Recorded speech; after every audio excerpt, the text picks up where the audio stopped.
Bonjour chers internet lectrices et internet lecteurs, je suis ravie de vous retrouver pour un livre à la fois et là je vais vous parler du dernier roman de David Fokinos, numéro 2.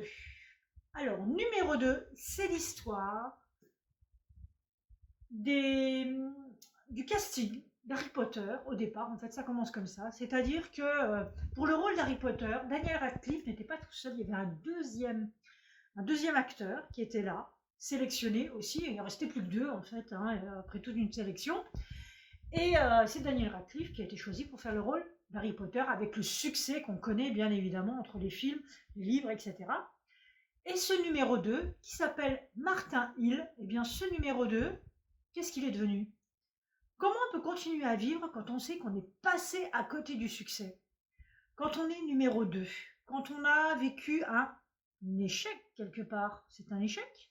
Est-ce qu'on peut le prendre comme un échec? Comment on vit avec ça? Quels sont les sentiments qu'on développe? Comment notre vie va se dérouler après ça? Et alors c'est sur le thème de l'échec finalement, un petit peu, de la résilience peut-être un petit peu aussi. Mais en tout cas voilà, moi j'ai trouvé que l'idée était originale finalement. Ce numéro 2 là, effectivement, déjà je ne savais pas que ça s'était passé dans ces conditions-là, qu'il restait plus que 2, et que c'est Daniel Radcliffe qui avait été pris, donc on en parle beaucoup, mais on ne parle jamais du deuxième. Et là, on va en parler. Alors, il y a de la fiction. David Fokinos, il a inventé une histoire, il lui a inventé il lui a inventé une vie, en fait, à ce numéro 2, même s'il a vraiment existé. L'histoire, la vie qu'on raconte sur lui, c'est de la fiction. Après, il y a des choses réelles. Il y a beaucoup de détails sur, évidemment, sur Harry Potter, sur donc l'autrice qui a écrit les livres, Harry Potter, donc J.K. Rowling. Donc on apprend plein de petites choses plutôt intéressantes sur l'histoire d'Harry Potter, donc c'est vraiment sympa. Et puis on a cette fiction, ce roman, sur ce numéro 2, sur ce qu'il vit, sur les échecs qu'il va rencontrer dans sa vie, sur cette espèce de similitude qu'il a l'impression de rencontrer dans sa vie, qui, à un moment donné, va se retrouver orphelin, tiens, donc, comme Harry Potter.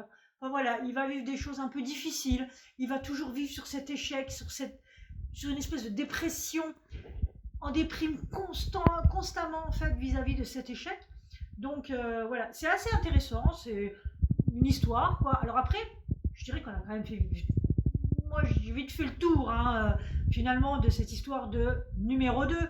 Mais bon, c'est très bien écrit, c'est vrai que la plume de David Fokinos c'est assez agréable à lire. Donc voilà, c'est l'idée originale, moi que j'ai aimé vraiment, j'ai vraiment aimé cette idée originale, même si comme je vous le disais, on en fait vite le tour. Alors, il y a des situations, même sur la fin, sur ce qui va arriver, donc à Martin Hill, qui sont un petit peu, on n'y croit pas toujours de trop quand même. Voilà, c'est un peu, c'est vraiment du roman, quoi. Mais bon, ça se lit bien, voilà, c'est assez sympathique. Ça permet de se poser la question sur effectivement les échecs, voilà, comment on peut vivre des échecs, comment on se relève, comment on continue à avancer. Et voilà. Donc j'ai bien aimé, j'ai été curieuse de découvrir cette histoire-là, cette originalité. Pourquoi pas? Donc si vous, comme moi, vous êtes curieux de voir qu'est-ce qu'on peut faire quand on est numéro 2, ben voilà, vous pouvez lire numéro 2 de David Fokinos. Voilà.